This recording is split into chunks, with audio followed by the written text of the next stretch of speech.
After the heartbreak of rebellion in Numbers 14, Numbers 15 opens with a surprising message of hope. Though Israel had failed, God still spoke to them. The same voice that judged their unbelief now reassures them that His promises remain. Failure did not cancel the covenant. Grace still walked with them through the wilderness.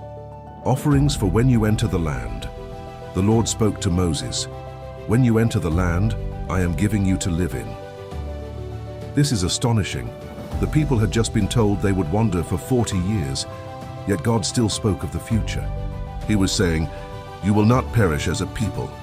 My promise stands, your children will enter." God then gave instructions for grain, oil, and wine offerings, gifts of worship for the land they had not yet seen.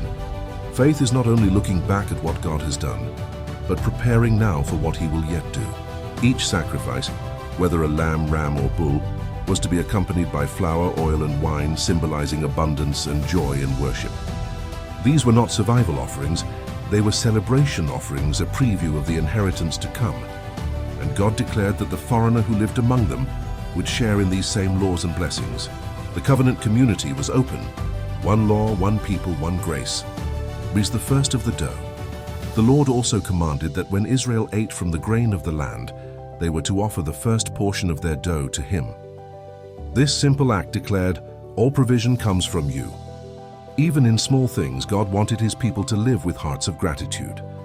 Try unintentional sin and deliberate rebellion. Then God addressed sin.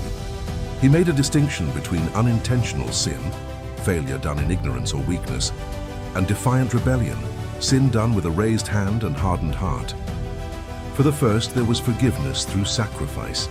For the second, there was judgment without remedy. To sin unintentionally was human. To sin deliberately was defiance against God's covenant. This teaching showed that grace covers weakness, but pride shuts grace out.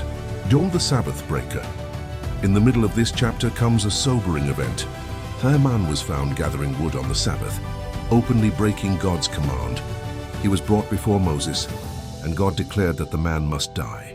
Though severe, it taught a nation that God's holiness is not casual, and that disobedience poisons community if left unchecked. Sin was to be taken seriously, because God's presence was among them, the Tassels. A constant reminder to guard against forgetfulness, God commanded them to make tassels on the corners of their garments, with a blue cord woven in each. You will have these tassels to look at and remember all the commands of the Lord, so that you will not follow your own hearts and eyes. The tassels were daily symbols, visible reminders of invisible truth. They pointed the people's hearts back to obedience, purity, and belonging. Every thread whispered, "You are mine." The message of Numbers 15. Even after failure, God spoke promises again. Even after rebellion, He taught them how to worship. Even after judgment, He reminded them of grace. Numbers 15 teaches us that grace restores purpose after failure. Obedience remains the language of love. Holiness guards the heart. Everyday reminders keep us close to God. Faith looks forward, not backward. Though a generation would die in the desert, God was still shaping their children, a people who would one day enter the land and live by His word. Next comes Numbers 16, where pride rises again and Korah leads a rebellion against God's chosen leaders.